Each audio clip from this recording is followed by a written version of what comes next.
Good afternoon and welcome to Create with Lorie. I'm Lorie and today we're going to be painting. We're going to paint a nighttime picture with a full moon and a tree full of flowers. And then you'll be able to add whatever other details you want to it.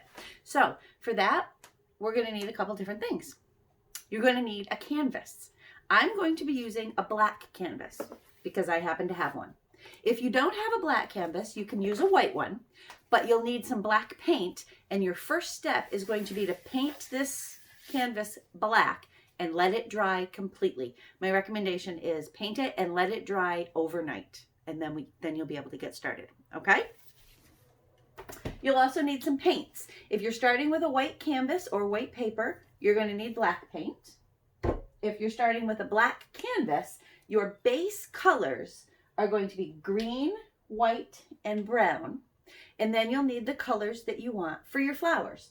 I'm going to be using purple, blue, and pink. And I've got a little yellow tucked away in the back because I might add a little bit of yellow to that too. Okay? You need something to put your paint in. I'll be using an egg carton. You are going to need paintbrushes. A couple different kinds, shapes, and sizes. Whatever ones you really like to use will work just fine. And for this, you are also going to need some Q-tips, okay, or cotton swabs, and a couple of rubber bands. I'm using these little bitty, that I'm dropping all over, these little bitty hair rubber bands, but you can use whatever rubber bands you have, okay? Also a jar of water or a cup of water, something to wash your brushes as you're going along. And as always, newspaper to protect your surface. You'll also need something round, something that you can paint on that it won't matter, but something round, okay? And I think that's it. I'll let you gather your supplies. I'll get the workstation set up and we will get painting a beautiful full moon picture of a tree in bloom. We'll see you in a minute. Okay, so we've got all of our supplies. I've got my jar of water up here so that I can rinse my brushes. I've got my canvas. If you've painted your canvas black and left it to dry overnight, you should be all set and ready to go. I'm just going to use this black canvas here. I've got a selection of brushes. I'm going to use this medium-sized brush just kind of for filling and for doing the tree trunk. I've got a fan brush here. I think that'll work best for the grass. We'll give that a try. Then I've got a few smaller brushes for doing detail work. I've taken my Q-tips. I've got them. We don't need these for the first step, but I've got them all ready to go. And all you do is take 5 or 6 or 7, however many little Q-tips that you want, put them in a group so that you kind of like how the shape is here, and make sure they're flat all the way across so they're even, and put a little rubber band around. So I've got a bunch of those set aside, one for each color. Okay, just going to set those aside in a cup. I've got my round cup that I'm going to use for making the moon. And then I have my paints. I've got my white, brown, green, which are the base colors. And then I've taken my pink, my purple, and blue, and I've added some white to it so that I also have the same color, just a lighter shade for doing the flowers. And then up here a little bit of yellow because I think I'll use some of that for final touches. Okay? So this is a multi-step process. Those of you who have had to paint a white canvas black have already completed the first step. The rest of us are on our first step now, and that is the moon. For mine, I'm going to make a full moon. And to do that, I'm going to take this cup and my brush, and I'm going to get some white paint on my brush, and I'm just going to paint around the outside or the lip of the cup. And you can use whatever round thing that you want. And if you want to freehand it and do a circle yourself, you can do that as well. And I'm just going to paint around here like this and try to get the whole thing. Okay, so we've got our paint. It's all covered with white paint. It's hard to see because it's a white cup. Brush goes in the water.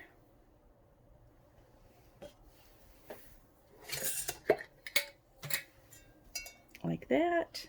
Okay, so we've got our white paint on our round item. Decide where on your picture you want the moon. I'm going to put mine there. Leave it for a second. Don't slide it or twist it. Just lift it. And now you've got the outline for your moon, and you can fill that in. Okay? Now, if you decide you don't want to do a full moon, that's okay too. If you decide you want to do a crescent moon, I'll show you. It's just as easy to do that. I'm going to take a clean cup and my brush and put a little more white paint on here. This paint is really thick. I'm going to add a little bit of water. Okay, and then to do a crescent moon, you're going to do the same thing. You're just going to do it halfway around. So take your white paint and go halfway around.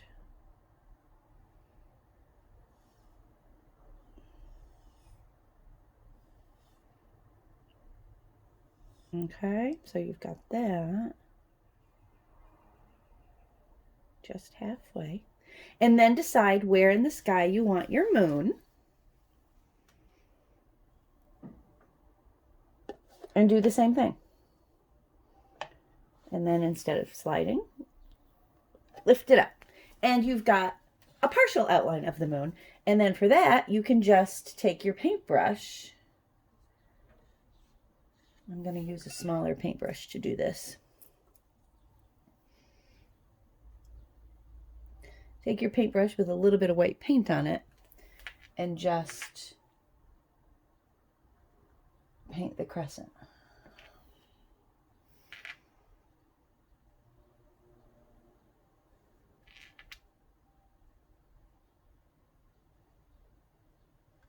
Okay, and then you can fill that in. So that's how to do a crescent moon. And you could do that. You could do a half moon.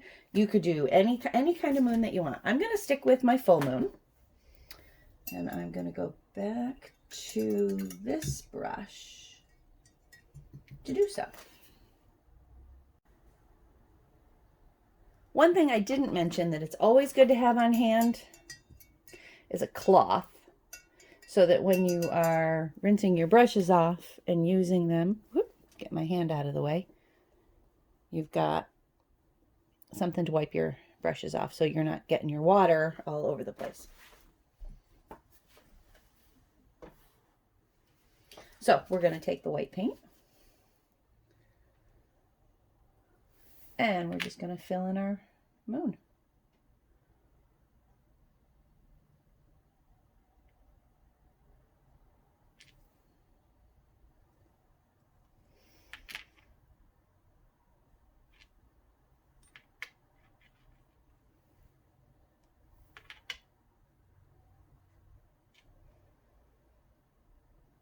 Now, if you've ever looked up at the moon, especially when it's full, you'll notice or remember that it's not just a perfectly solid white ball. It's got different shades in it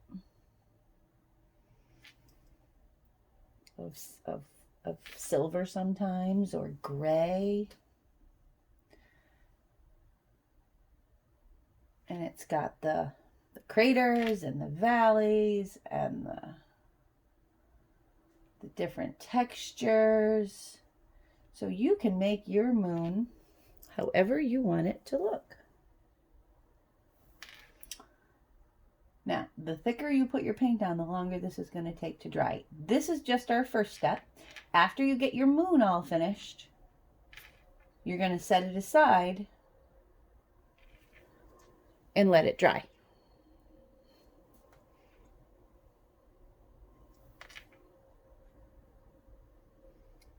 Because our tree and flowers are going to come up over the moon. And for that to happen, your moon has to be completely dry. Okay.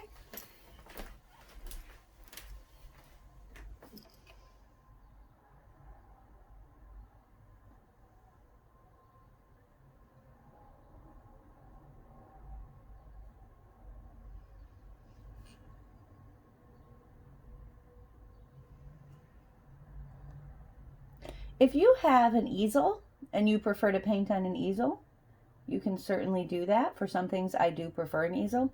For this, I really like having the canvas flat.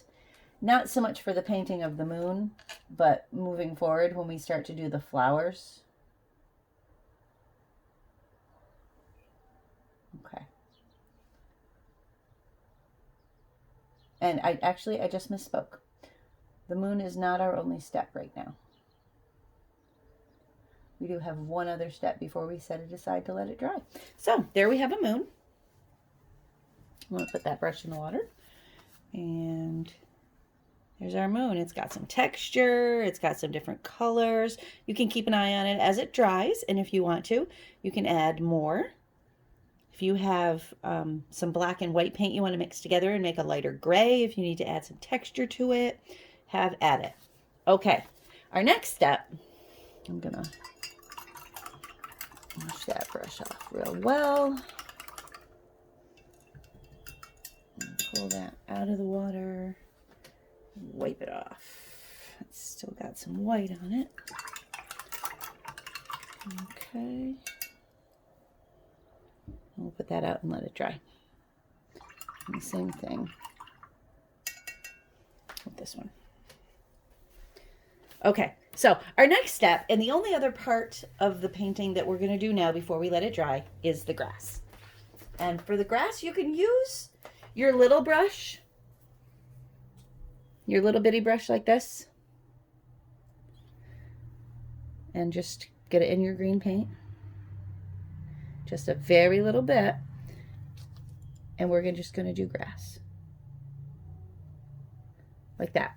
I am going to try with the fan brush, because I think the fan brush is going to be the way to go for grass, for the look I'm looking for. I'm also going to add just a little bit of water to this green because it is very thick. Some of my paints are very thick and some of them are not. So never be afraid to add just a little bit of water at a time. You can always add more water. It's hard to take water out. Okay. So I'm going to try just like that a little bit and fan it to get the grass, because I don't really want individual blades of grass. I want like a lawn of grass that the tree is going to be growing up out of. So fan it out and do that. You can always add texture details after.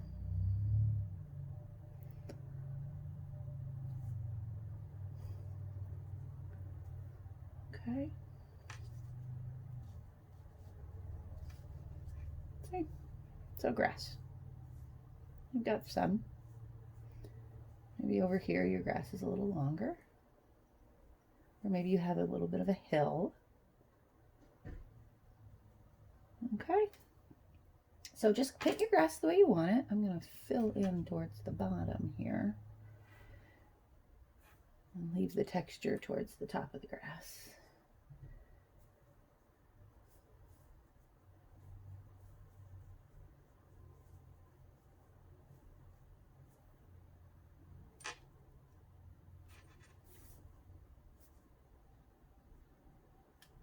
Let's make that have a hill. I'm going to go up like that. Okay, however you want to do it.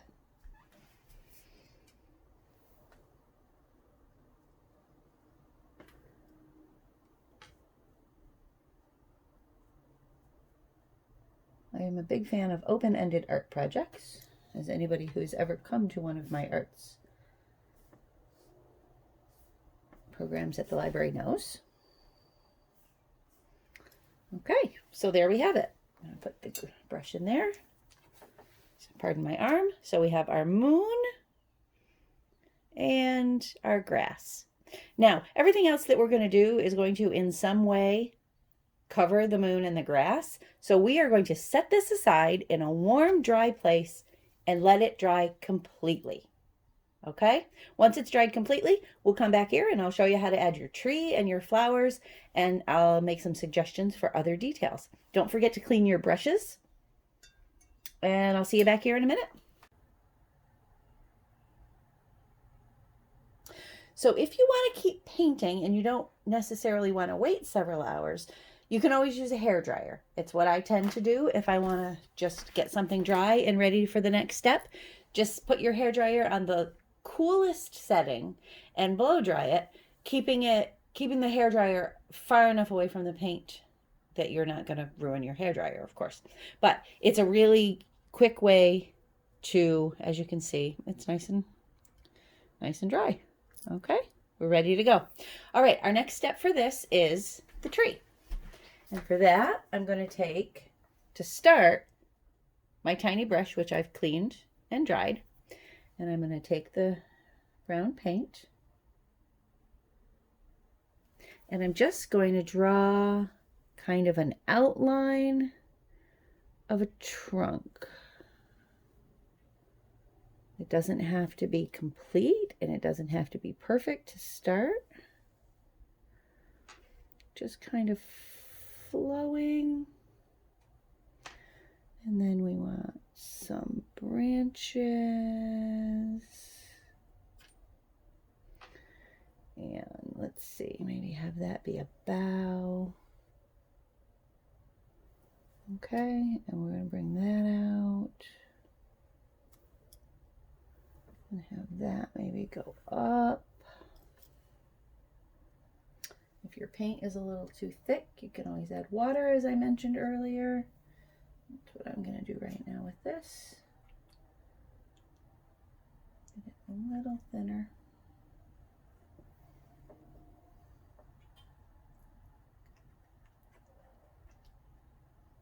Okay. And then continue. We've got that. We're going to bring our tree up so it's in front of the moon. This is one of the reasons you want to make sure it's nice and dry. We're going to have lots of branches, lots of boughs.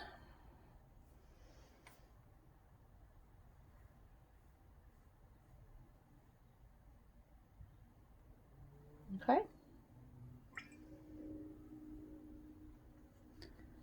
And then once you've done that, you can kind of fill it in.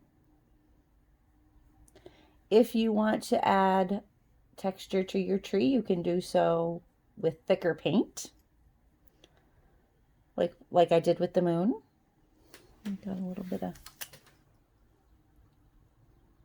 by actually making it physically textured. The majority of your trunk and boughs and branches are going to be covered up with flowers and petals. So you don't really, it doesn't have to be an absolute perfect outline, but you do want the trunk. You want to fill in the trunk. So anyways, as I was saying, if you want to have your trunk be textured, you can do that physically with thicker spots of paint. Or if you want to take some white and mix it in with your brown in a separate container or in a separate spot if you're using an actual palette, you can also do that. Just remember to use a clean brush when you go into the white. Otherwise you'll have, okay, we want some branches going up. You want your branches to kind of get thinner as they're going out. I'm going to actually wash this brush off. Start. Okay. You want your branches to start to get thinner as they go up. If you look at a tree, you can see it starts with the giant trunk, and then it goes into the smaller boughs, and then off the boughs come branches. And it's the branches that we're going to have the flowers come off of. Okay.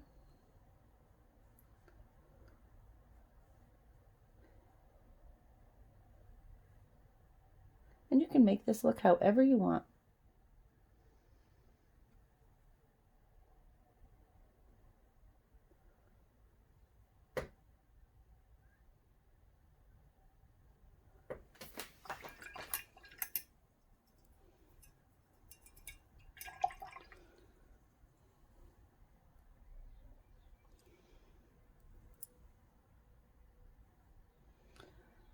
Okay, so once you've got your tree, we're going to let that dry a bit. Again, you can use your hair dryer to dry it faster.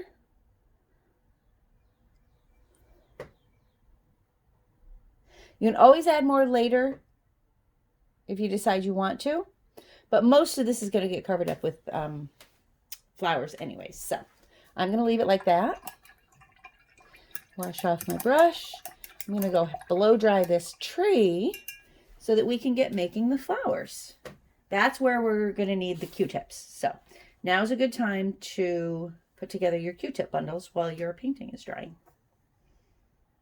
Okay, I'm going to let that go. I'm going to take my painting and dry it with the blow dryer, and I'll see you in a minute. Alrighty, now it's time to add some color, to add some flowers. Got my colors here, my pinks, my purples, and my blues, and I've got my little groups, my clusters of Q-tips. These are what we're going to use to make the blossoms. I like to start with the darker colors and add on top, add the lighter colors after. Your mileage may vary, and you may choose to do the lighter colors first. The important thing is when you have your Q-tips, do this over here. The important thing is when you have your Q-tips, you want them flat across so that when you're dabbing on, what we're going to do, this one isn't quite tight enough, so let's see if I can make that one tighter without breaking it. Maybe not. Yep, there we go. Okay. So what we're going to do is take our little group. This is my first one, and I'm going to start with the blue. And you just dab in. Okay, you got your paint on, and then dab on. But you see, it wasn't exactly, they're not exactly flat. So you want to make sure you've got your Q-tips so that they're all the same flat. Let's try that one more time. Put that in the blue. Okay, you don't want to goop it on too much. And another good reason to have newspaper aside is you can test it and see. See, I've got that on there. I've got that gooped on there too much. So we're going to try.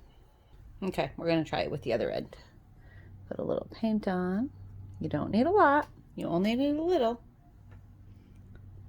And then there we go. Okay, so paint. Okay, so we're going to do some blue. Perfect. I'm going to put blue all over it. And the idea is you're just putting blossoms. Now, I realize that there isn't a tree out there that's going to have 2 different colors of blue, 2 different colors of pink, and 2 different colors of purple. But it's my tree, so I'm going to make it the way I want it. And my tree is going to have blue, pink, and purple. So we're putting our blue on there. All right, I'm going to set that aside. Grab one. And then we'll do some purple. Okay, got the purple. Now, the important thing for this is that you're not dragging the Q-tips across the paper, because all that will do is make a mess. You're dipping your paint in, or you're dipping your Q-tips in the paint, and you're dotting it on so that we have lots and lots And you can go over the blue. It doesn't really matter because you're not dragging it through. You're dotting it on. Now, anybody who knows me knows that purple is my favorite color. So I am probably going to have more purple. And don't forget to go up over the moon. The picture is actually the moon behind your tree with blossoms on it. Okay, so there's purple, lots of purple. We'll set that aside. We'll grab this one and we'll do some pink. Okay, it just takes a little practice. If you get it too clumpy or you think it's going to be too clumpy, set it off on the newspaper and try it again.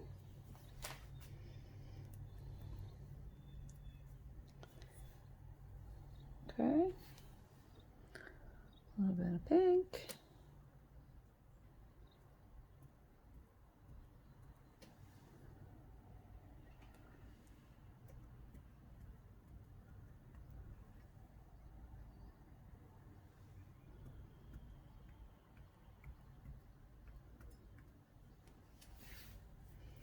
I'm going to try the other end for this one.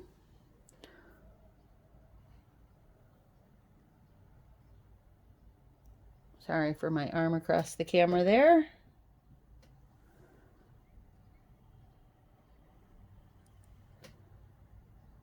Put lots of pink on there.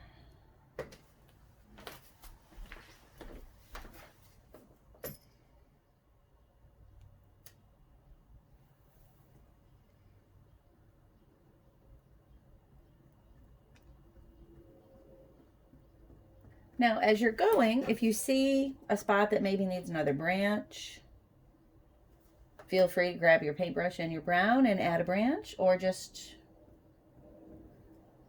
put your petals there, your flower petals there, like there is a branch. It's going to be kind of a pretty tree.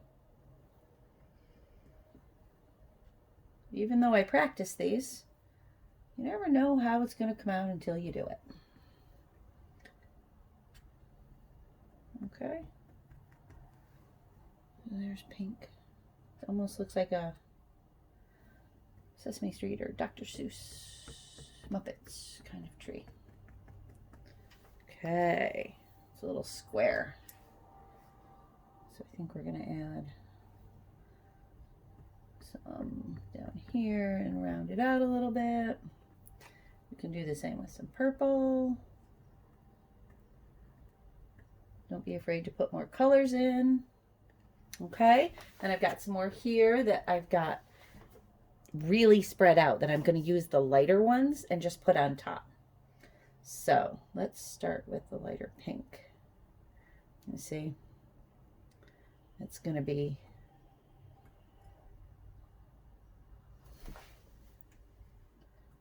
just putting a few of the lighter color.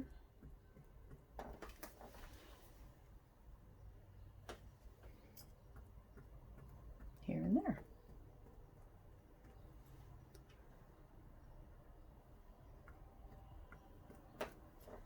All right, and we're going to do the same thing with the purple. And I'm actually going to use this same. I really like this, or this, how these are set up. So I'm just going to go right into the purple with it. So I've got that right in with the purple.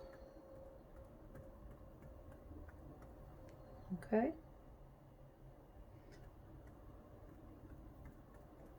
And then the same with the blue. I'm just going to go right in with the blue. You're just going to throw the Q-tips away at the end anyways, so. There.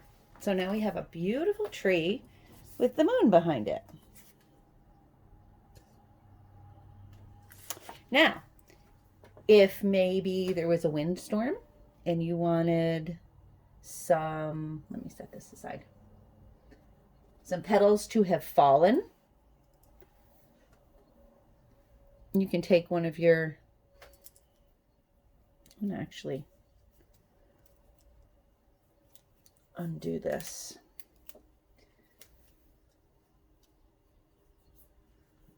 and just use one Q-tip.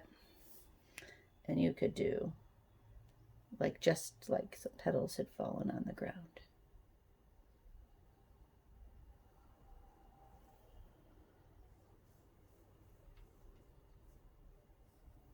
Okay, go into the purple.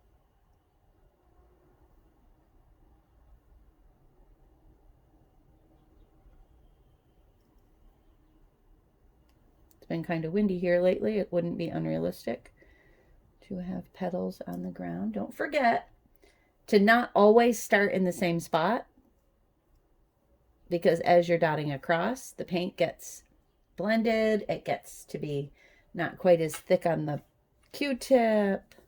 So you don't want it always to be thick paint over here and then thin paint on the other side. Something I tend to do.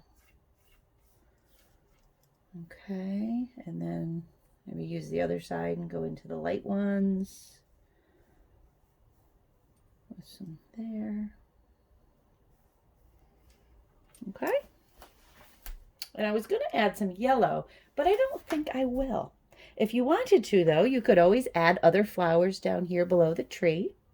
Or if you have a bigger canvas or you made a smaller tree, you could have a room, you'd have space to put stars in the sky maybe, just by dotting on a little bit of white here and there. You could put yellow centers in some of your blossoms if you wanted to. You could really do anything your heart desires. You could add little animals down here. I know in my backyard there's bunnies and there's squirrels and there's birds. You could do a bird's nest in the tree. I think I like how mine has ended up. So I'm going to, whoop, and I smeared that side right there. So we're just going to do that and kind of fix that a little bit. All right. So there we have a beautiful painting with some grass and a tree with excellent flowers. It looks like the middle of spring. All right, we'll let that dry. I'll meet you back here and I'll tell you a little bit about what we're going to do next week. Well, that's it for Create with Lorie for today. Thank you for joining me. We made a lovely painting of a tree with a full moon and some pretty flowers. I hope that you had fun. Next week, we're going to make kindness rocks. It's been kind of a rough couple of months, and in particular a rough couple of weeks, where I am and probably where you are as well, and I think the world could use a little bit of kindness. So you're going to need some stones. Small ones are fine. What we're going to do is paint them, and then I'll talk about what we can do with them after. Okay? I hope that you'll join me. My name is Lorie. I am the teen librarian at Manlius Library. You can find me here for Create with Lorie every Thursday at 4 p.m. on the Manlius Library YouTube channel. Oh, and this week, registration for the Manlius Library Summer Reading Programs has begun. There's a program for everybody, whatever your age is. There's a children's program for birth through age 12. There's a teen program for age 12 to 19. And there's an adult program for 18 and up. If you're in one of those crossover ages, you get to pick. If you're 12, you can pick between the kids and the teen. If you're 18 or 19, you can pick between the teen program and the adult program. So go on over to our website at manliuslibrary.org and click on the summer reading portal, and you can sign up for our summer reading program. There's lots of great activities, there's lots of great reading, and there's prizes. I'll see you next week.